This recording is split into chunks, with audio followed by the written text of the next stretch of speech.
Hello everyone, मैं कृष्ण शर्मा आपका स्वागत करता हूं हमारे YouTube channel PSC by DC sir.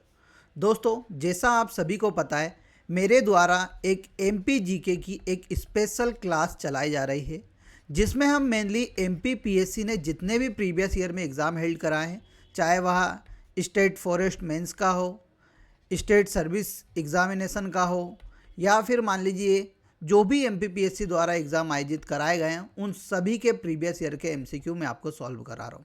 साथ साथ जब यह प्रीवियस ईयर के एमसीक्यू ख़त्म हो जाएंगे, उसके बाद हम मेनली किसको देखेंगे, तो उसके बाद मैं एनालिसिस के बेसिस पे आपके लिए कुछ प्रश्न बनाऊंगा, वहाँ भी आपको सॉल्व कराने वाला हूँ। इसके पहला और दूसरा लेक्चर पहले ही अपलोड हो चुका है, कभी आपने वहाँ नहीं देखा है तो जाके ज़रूर देखिए, फिर तीसरा लेक्चर अटेंड कीजिएगा। यह आपके एग्ज़ाम के लिए बहुत महत्वपूर्ण है दोस्तों, यकीन मानिएगा, यहाँ से आपके एग्ज़ाम में डायरेक्ट प्रश्न पूछे जाएंगे। तो आइए क्लास को शुरू करते हैं बिना देरी के। तो दोस्तों, पहला हमारा प्रश्न है, बीजागढ़ की पहाड़ियाँ निम्नलिखित में से किस पर्वत श्रेणी पर स्थित हैं। तो देखिए, यहाँ पर हमारी जब यूनिट 4 को हम देखते हैं तो यूनिट 4 में हमें मेनली दिखता है पर्वत, पहाड़ियाँ व पठार नामक एक टॉपिक। ठीक है, उसी के तहत पहाड़ियों पर प्रश्न एमपीपीएससी लगातार पूछ रहा है। तो इसमें जो पूछा गया है कि बीजागढ़ की पहाड़ियाँ किस पर्वत श्रृंखला पर स्थित हैं, तो आपको इसका राइट आंसर लगाना है सतपुड़ा पर्वत श्रृंखला पर स्थित है। तो देखिए, आइए हम सतपुड़ा पर्वत श्रृंखला की बात कर लेते हैं और उस पर स्थित कुछ पहाड़ियों की भी हम बात करेंगे कि कौन कौन सी पहाड़ियाँ मेनली उस पर स्थित है। तो देखिए, आप सभी को पता है कि मध्य प्रदेश के दक्षिणी वाले क्षेत्र पे क्या है, सर, सतपुड़ा पर्वत श्रृंखला फैली हुई है। कहाँ पर? यहाँ पर नर्मदा नदी है, और नर्मदा नदी के दक्षिण में हमें क्या देखने को मिलती है, तो हमें देखने को मिलती है सतपुड़ा पर्वत श्रृंखला।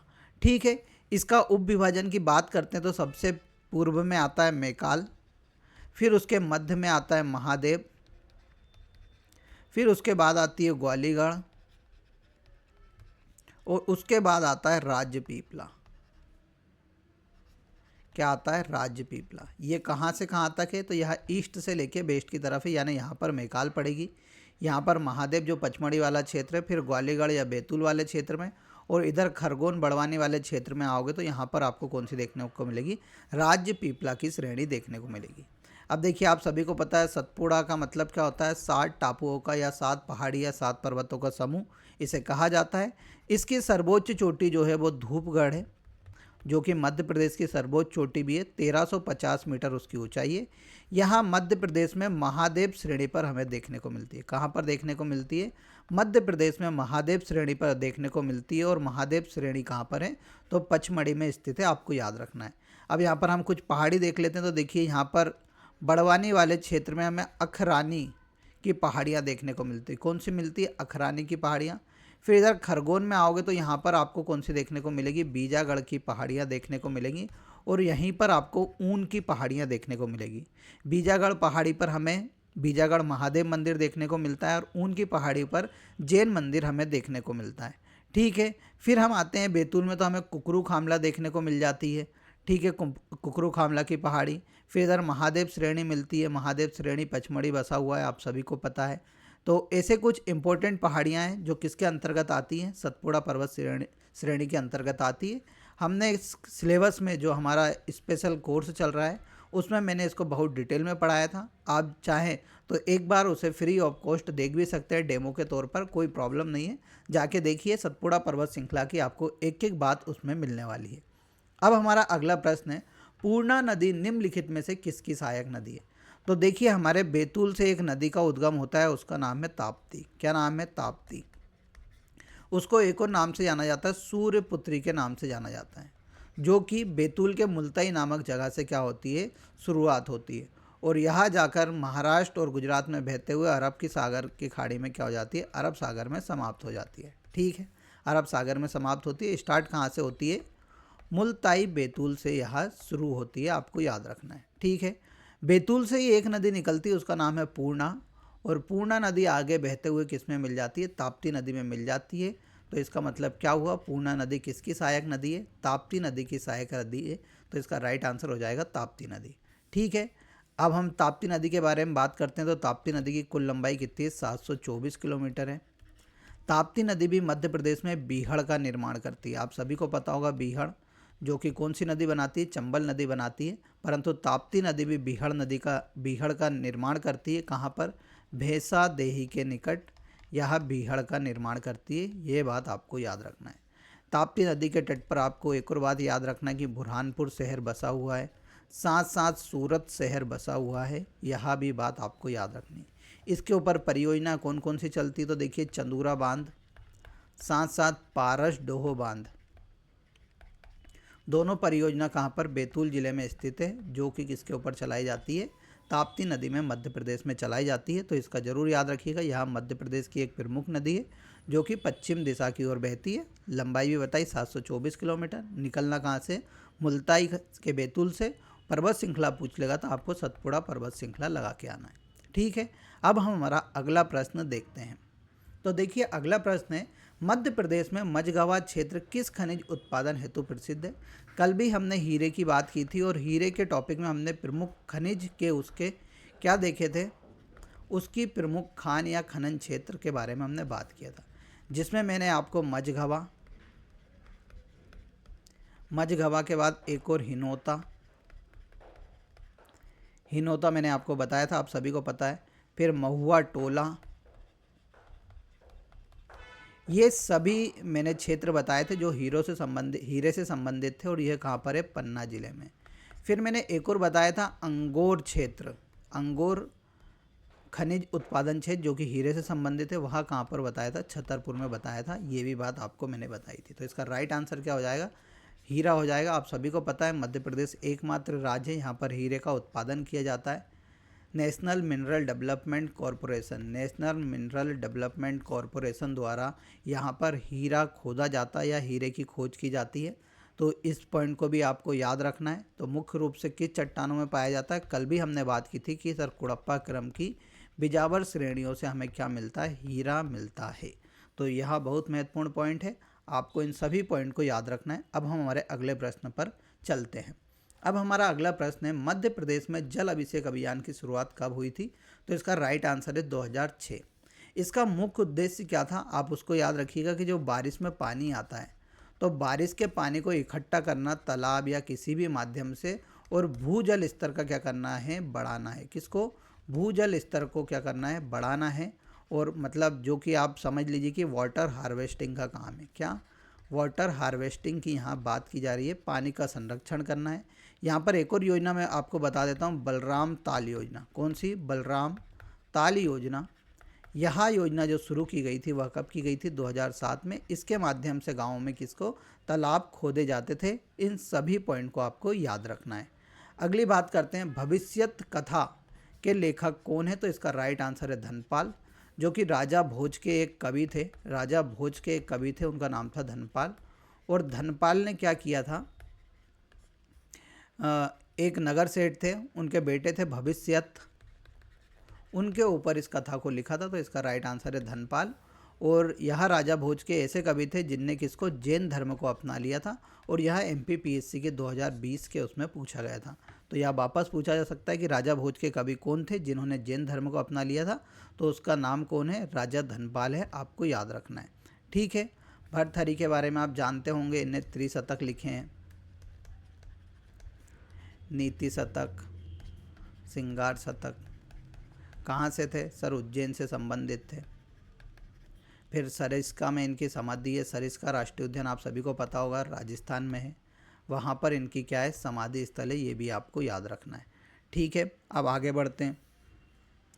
प्रसिद्ध हिंडोला तोरण कहाँ पर स्थित है? तो देखिए हिंडोला और तोरण, इसमें दो शब्द आ रहे हैं। ठीक है, यहाँ पर हिंडोला का जो अर्थ होता है वह होता है झूला, और तोरण यानी होता है द्वार या आप समझ लिए गेट। ठीक है, तो यानी झूलने वाले गेट की बात हो रही कि मध्य प्रदेश में कहाँ पर स्थित है? तो विदिशा में एक ग्यारसपुर नामक स्थान है। क्या है? ग्यारसपुर नामक स्थान है, जो कि 9वीं और 10वीं शताब्दी के मध्य का स्थान बताया जाता है। बौद्ध धर्म से भी इसका संबंध है, क्योंकि यहाँ पर हमें स्तूप भी देखने को मिलते हैं। ग्यारसपुर का स्तूप एक बार पूछा था MPPSC ने 3 नंबर में ग्यारसपुर के बारे में। तो यह कहाँ पर है? तो यहाँ है सर विदिशा में। और यहाँ पर हमें हिंडोला तोरण देखने को मिलता है। हिंडोला तोरण के बाद हम बात करते हैं तो यहाँ पर हमें माला देवी का मंदिर देखने को मिलता है ग्यारसपुर में। क्या? माला देवी का मंदिर। उसके अलावा हम बात करते हैं तो यहाँ पर हमें क्या देखने को मिलता है? तो यहाँ पर हमें एक और बाजरा मठ देखने को मिलता है। क्या? बाजरा नहीं, बाजबा मठ देखने को मिलता है। उसके अलावा हमें यहाँ पर अठ खंबा भी देखने को मिलता है। क्या देखने को मिलता है? अठ खंबा भी देखने को मिलता है। जो जहाँ हिंडोला तोरण है, हिंडोला तोरण में मेनली भगवान विष्णु की प्रतिमाएं लगी हुई हैं। भगवान विष्णु का 10 अवतार जो हैं उनका इसके ऊपर चित्रांकन किया गया है, आपको याद रखना है। ठीक है, 10 अवतार का इसके ऊपर क्या किया गया है? चित्रांकन किया गया है, या उनकी मूर्ति लगी है इस गेट पर। तो याद रखना है हिंडोला तोरण कहाँ पर है? ग्यारसपुर में, जो कि कहाँ आता है? विदिशा में। सांची किस में आता है? तो सर रायसेन में आता है। बौद्ध धर्म का बहुत प्रसिद्ध स्थल है। मांडू किस में आता है? धार में आता है सर, मध्यकालीन स्थल है। भरहूत स्तूप कहाँ पर है? सतना में है। पुष्पमित्र शुंग द्वारा इसे बनवाया गया था, आप सभी को पता होगा। अब हम अगले प्रश्न पे चलते हैं। क्रांतिवीर मर्दन सिंह का संबंध कहाँ से था? तो देखिए 1857 की क्रांति आप सभी ने सुन रखी होगी। उससे पहले आता है बुंदेला राजवंश। तो जो मर्दन सिंह थे वह किस वंश से संबंधित थे? तो बुंदेला राजवंश से ही वह संबंधित थे। ठीक है, 1857 की क्रांति में ये किसकी तरफ से लड़े? रानी लक्ष्मीबाई के संरक्षण के लिए इन्होंने लड़ाई की थी, आपको याद रखना है। 1858 में इन्होंने फिर आत्मसमर्पण कर दिया था। जब रानी लक्ष्मीबाई की क्या हो जाती है? रानी लक्ष्मीबाई शहीद हो जाती हैं। उसके बाद ये क्या कर देते हैं? आत्मसमर्पण कर देते हैं। इनके 2 सेनापति होते हैं, एक होता है बख्त वली और एक होता है बदन दउआ। इन दोनों के बारे में भी आपको याद रखना है। यह किसके सेनापति थे? मर्दन सिंह के। और मर्दन सिंह का संबंध था वह बानपुर से था, और बानपुर जो वर्तमान में पड़ता है वह ललितपुर के पास पड़ता है। कहाँ पर? ललितपुर, जो कि उत्तर प्रदेश में, वहाँ के पास में क्या पड़ता है? बानपुर पड़ता है। ओरछा आप सभी को पता है निवाड़ी में आता है। अजयगढ़ आप सभी को पता है पन्ना में आता है। तो कभी पूछ लेगा अजयगढ़ रियासत कहाँ पर है? पन्ना में। ओरछा रियासत कहाँ पर है? तो निवाड़ी ज़िले में हमें देखने को मिलता है। और बानपुर कहाँ पर है? तो ललितपुर में है। इतने सारे फैक्ट हमने अभी याद किए। अगला प्रश्न है, सिविल सेवा प्रोत्साहन योजना के अंतर्गत मध्य प्रदेश शासन द्वारा संघ लोक सेवा आयोग की प्रारंभिक परीक्षा में उत्तीर्ण होने पर कितनी राशि दी जाती है? तो देखिए दोस्तों, इसका बहुत जगह कन्फ्यूज़न है, पर मैंने जब इनकी ऑफिशियल वेबसाइट देखी तो उसमें बताया कि जो सिविल सेवा प्रोत्साहन योजना है वो 2003-2004 में एसटी और एससी के लिए प्रमुख रूप से चलाई गई थी, जिसमें यूपीएससी में क्या, देखिए हम लिख देते हैं प्रीलिम्स मेंस इंटरव्यू। जब आप यूपीएससी का प्रीलिम्स क्वालिफाई करते थे तो उसमें 40,000 रुपये दिए जाते थे, और जब मेंस करते थे तो उसमें कितने 60,000 रुपये दिए जाते थे, और जब इंटरव्यू के लिए जाते थे तो आपको 50,000 रुपये दिए जाते थे। वहीं एमपीपीएससी की बात करते हैं तो एमपीपीएससी में आप कभी प्रीलिम्स निकाल लोगे तो आपको कितना 20,000 रुपया दिया जाएगा, फिर मेंस निकाल लोगे तो 30,000 रुपया दिया जाएगा, और साथ में इंटरव्यू के लिए आपको कितना दिया जाता है? 25,000 रुपये दिए जाते हैं। अब इस आंकड़े के हिसाब से देखेंगे, यह सरकारी आंकड़ा है, इसके अकॉर्डिंग देखेंगे तो कितने रुपये? 40,000 रुपये। तो इसका राइट आंसर क्या हो जाएगा? 40,000 रुपये हो जाएगा। अब हमारा अगला प्रश्न देखते हैं, मध्य प्रदेश राज्य में तीरंदाजी अकादमी निम्नलिखित में से किस शहर में स्थित है? तो इसका राइट आंसर है जबलपुर। जो तीरंदाजी अकादमी है वो कहाँ पर है? जबलपुर में है। और इसका जो इसे बनाया गया था वह कब बनाया गया था? तो 2013 में बनाया गया था। कुछ अन्य हम अकादमी की बात करते तो मलखंब अकादमी आपने सुन रखा होगा, तो यह उज्जैन में है और इसे 2018 में बनाया गया है, आपको याद रखना। फिर घुड़सवारी अकादमी की बात करेंगे। घुड़सवारी अकादमी कहाँ पर है? भोपाल में है, और उसे 2007 में बनाया गया था। ठीक है, फिर देख लेते हैं और हम क्रिकेट अकादमी, ये कहाँ पर है? तो शिवपुरी में है, और कब बनाया गया? 2016 में उसे बनाया गया था। फिर देखिए एक और आती है तैराकी अकादमी, तो यह कहाँ पर है? इंदौर में है, और इसे 2008 में बनाया गया था। तो ये कुछ इंपॉर्टेंट अकादमियाँ थी, इनके बारे में भी आपको याद रखना है, आपके पेपर में पूछा जा सकता है। घुड़सवारी अकादमी एमपीपीएससी ने पूछा था कि कब इसकी स्थापना हुई थी, तो आपको याद रखना है। मलखंब अकादमी आपको याद रखना है कहाँ पर है? उज्जैन में है। फिर हम हमारा अगला प्रश्न देखते हैं, मध्य प्रदेश में मुख्यमंत्री कृषक जीवन कल्याण योजना कब शुरू हुई थी? तो यह योजना 27 सितंबर 2008 को शुरू हुई थी। इसका जो उद्देश्य था वह था कि किसानी करते समय कभी किसी किसान की मृत्यु हो जाती है तो उसे आर्थिक लाभ इस योजना के तहत दिया जाता था। तो यह योजना कब चालू हुई है? 27 सितंबर 2008 को शुरू हुई है, आपको याद रखना है। अब हम हमारा अगला प्रश्न देखते हैं। मध्य प्रदेश के गुना में जन्मे रमेश चंद्र लोहाटी सर्वोच्च न्यायालय में किस क्रम के मुख्य न्यायाधीश थे? तो अभी हमने यूनिट 5 का जो पार्ट बी था उसे कंप्लीट करा है हमारे कोर्स में। उसी में मैंने बताया था कि हमारे मध्य प्रदेश से 2 व्यक्ति ऐसे हुए जो कि सुप्रीम कोर्ट में क्या बने? मुख्य न्यायाधीश बने, यानी चीफ जस्टिस ऑफ इंडिया बने। एक थे सर हमारे, एक तो हैं आरसी लोहाटी जो कि कहाँ से थे? गुना से थे। और फिर एक और व्यक्ति का नाम था शरण वर्मा, एक और का नाम क्या था? जगदीश शरण वर्मा, जो कि कहाँ से थे? तो सतना से थे। तो जगदीश शरण वर्मा जो थे वह 27वें मुख्य न्यायाधीश रहे, ठीक है। और जो आरसी लोहाटी थे वह 35वें मुख्य न्यायाधीश थे। दोनों बात आपको याद रखना है। इसका राइट आंसर क्या हो जाएगा? 35वां। एक करंट अफेयर भी एड ऑन कीजिएगा कि भारत के 51वें सीजीआई यानी चीफ जस्टिस ऑफ इंडिया किसे बनाया गया है? संजीव खन्ना को बनाया गया है। किसे? संजीव खन्ना को बनाया गया है। आपके पेपर में आ सकता है क्योंकि हाल ही में इनकी नियुक्ति हुई है नवंबर 2023 में, नवंबर 2024 में। और इनको किसने शपथ दिलाई थी? राष्ट्रपति द्रौपदी मुर्मू ने इन्हें शपथ दिलाई थी, ठीक है। अब हम हमारा अगला प्रश्न देखने से पहले जान लेते हैं कि सर आपका जो कोर्स चल रहा है उसके बारे में आप बता दीजिए। तो देखिए दोस्तों, लाइव प्लस रिकॉर्डेड बैच हमारे द्वारा चलाया जा रहा है।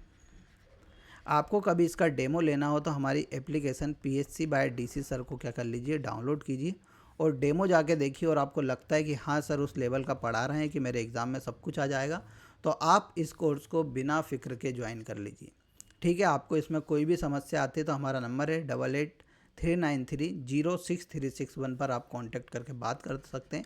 इसमें हम आपको PDF नोट्स भी प्रोवाइड कराएंगे। इसमें हम आपको सभी कुछ प्रोवाइड करा रहे हैं, साथ में 2 से 3 बार आपका रिवीजन भी कराएंगे एग्ज़ाम से पहले। तो यकीन मानिएगा यह कोर्स आपका ज़रूर कंप्लीट होगा। तो ज़्यादा प्राइस भी नहीं है, 1999। आप आसानी से जमा करके क्या कर सकते हैं? कोर्स को ज्वाइन कर सकते हैं, ठीक है। अब आगे आइए हम हमारा अगला प्रश्न देखते हैं। निम्नलिखित में से कौन मध्य प्रदेश के मुख्यमंत्री नहीं रहा है? तो इसका राइट आंसर है BC शुक्ला क्या है? मध्य प्रदेश के मुख्यमंत्री नहीं रहे। अभी हम मध्य प्रदेश के मुख्यमंत्री की बात करते हैं तो सर मध्य प्रदेश के पहले मुख्यमंत्री थे रविशंकर शुक्ल। कौन थे? रविशंकर शुक्ल थे, आप सभी को पता है। फिर हम मध्य प्रदेश के दूसरे मुख्यमंत्री की बात करते हैं तो मध्य प्रदेश के जो दूसरे मुख्यमंत्री थे उनका नाम था भगवत राव मंडलोई। क्या था? भगवत राव मंडलोई।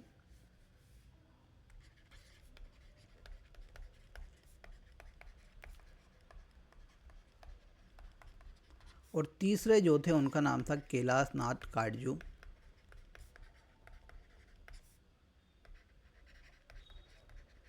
और जो चौथे थे उनका नाम था द्वारिका प्रसाद मिश्र। उन्हीं का नाम यहाँ पर क्या लिखा हुआ है? DP मिश्रा लिखा हुआ है। उनका नाम क्या था? द्वारिका प्रसाद मिश्र था। और इन्हें राजनीति का चाणक्य कहा जाता था। क्या कहा जाता था? राजनीति का चाणक्य कहा जाता है। ये बात भी आपको याद रखना है। कैलाश नाथ काटजू भारत के रक्षा मंत्री भी रहे, आपको याद रखना है। प्रकाश चंद्र सेठी के ज़माने में 1972 में राज्य योजना आयोग की स्थापना हुई थी। किसकी? राज्य योजना आयोग की स्थापना हुई थी, इसकी भी याद रखना है। फिर जो गोविंद नारायण सिंह थे, गोविंद नारायण सिंह के ज़माने में जो सदन की नेता थी वह कौन थी? विजया राजे सिंधिया थी। कौन थी? विजया राजे सिंधिया थी। तो यह भी प्रश्न पूछा गया है तो आपको याद रखना है, ठीक है। अब हम हमारे अगले प्रश्न पे चलते हैं। विधानसभा द्वारा मध्य प्रदेश पंचायती राज अधिनियम कब पारित किया गया था? तो इसका राइट आंसर है 30 दिसंबर 1993। देखिए पंचायती राज अधिनियम क्या होता है? 24 अप्रैल 1993 को क्या होता है? भारत में लागू हो जाता है। उसके बाद यह मध्य प्रदेश विधानसभा में पेश किया जाता है। और मध्य प्रदेश विधानसभा की बात करते हैं तो जो मध्य प्रदेश विधानसभा में पेश किया जाता है वो किया जाता है 29 दिसंबर 1993 के दिन, ठीक है।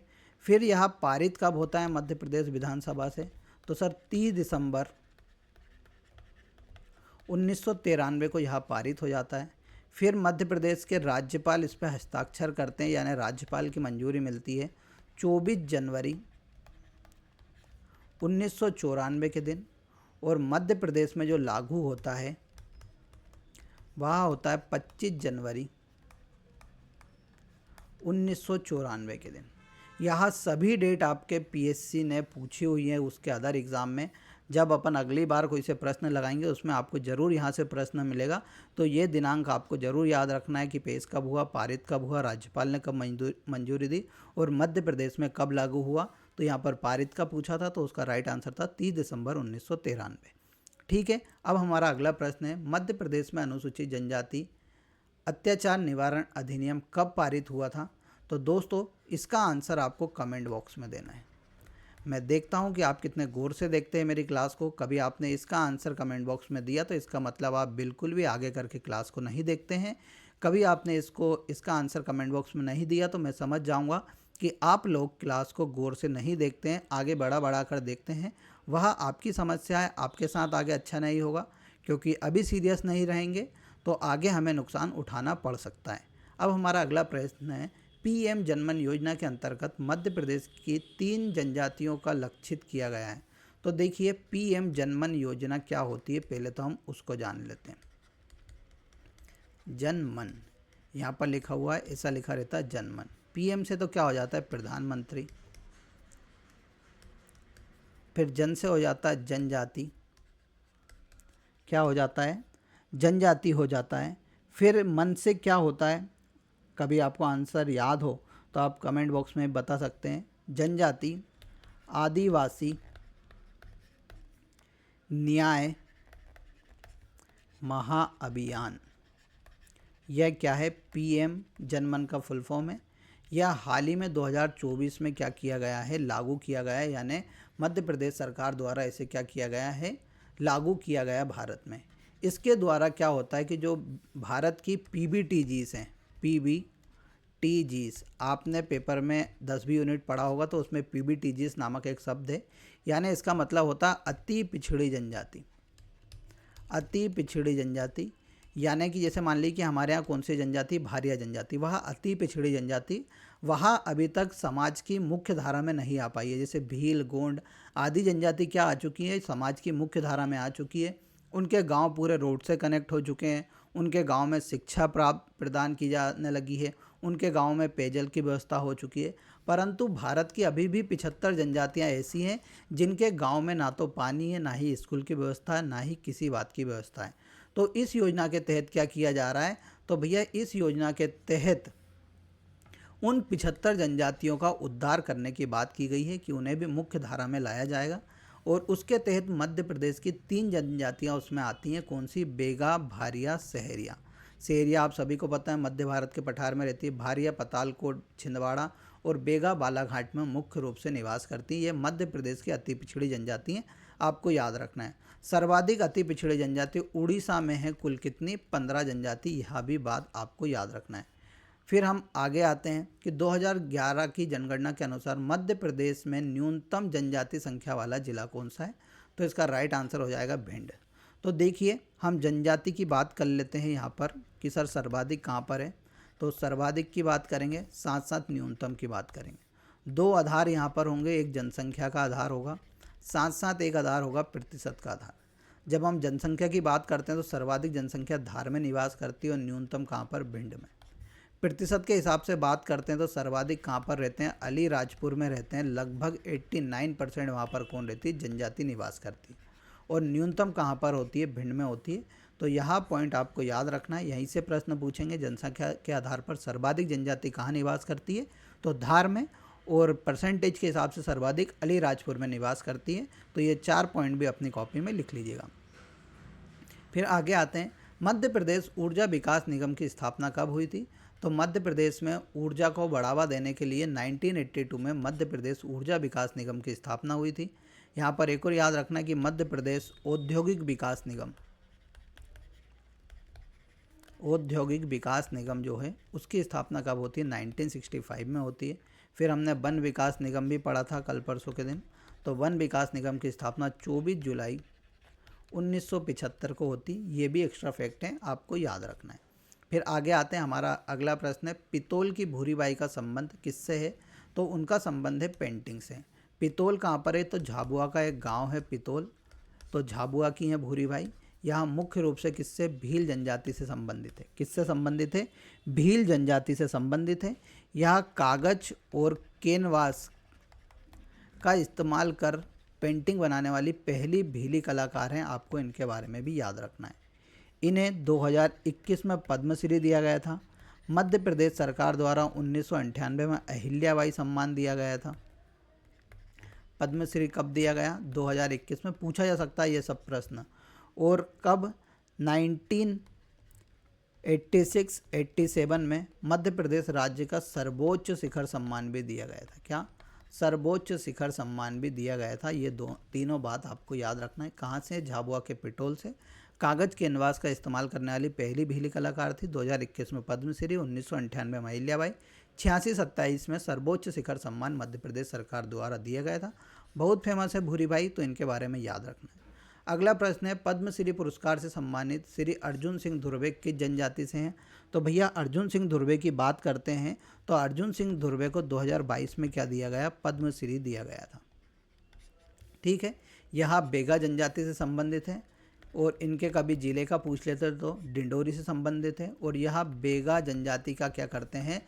लोक नृत्य करते हैं और बेगा लोक नृत्य के ही लिए इन्हें 2022 में पद्मश्री दिया गया था, याद रखना है। अगला प्रश्न देखते हैं, अबू झामरिया किस की उपजाति है? तो इसका राइट आंसर है गोंड की क्या है? अबू झामरिया क्या है? उपजाति है। और यह मुख्य रूप से मध्य प्रदेश के पूर्वी क्षेत्र मंडला, डिंडोरी, शहडोल, उमरिया में निवास करती है। छत्तीसगढ़ की यह प्रमुख जनजाति है। यह अपने आप को भूमि का स्वामी बताती है। क्या है? कि हम भूमि का स्वामी हैं, ऐसा बोलते हैं। भूमि पर मिटने वाले, इनको एक और क्या कहा जाता है? भूमि पर मिटने वाले भी कहा जाता है। यह भी इनका नाम है क्योंकि इनका जो मतलब होता है वह होता है मेटा भूम। फिर हम गोंड की अन्य उपजाति की बात करते तो आप सभी को पता होगा ओझा, अगरिया, मुड़िया, सोलाहस, ये प्रमुख क्या हैं? गोंड जनजाति की उपजातियां हैं। अब देखिए कितने अच्छे अच्छे हम प्रश्न डेली लगा रहे हैं। अब ये आपकी यूनिट 10 इन सभी से कंप्लीट हो जाएगी। देखिए कितनी बातें मैंने बता दी, तो यहाँ से आपकी आसानी से 10th यूनिट भी कवर हो जाएगी। साथ साथ जितने भी आजकल कल्चर, एमपी के हिस्ट्री, एमपी के ज्योग्राफी, एमपी की अर्थव्यवस्था से प्रश्न आ रहे हैं, सब आपसे कवर होने वाले हैं। अगला प्रश्न देखते हैं, भारत सरकार ने राष्ट्रीय बांस मिशन किस वर्ष से शुरू किया गया था?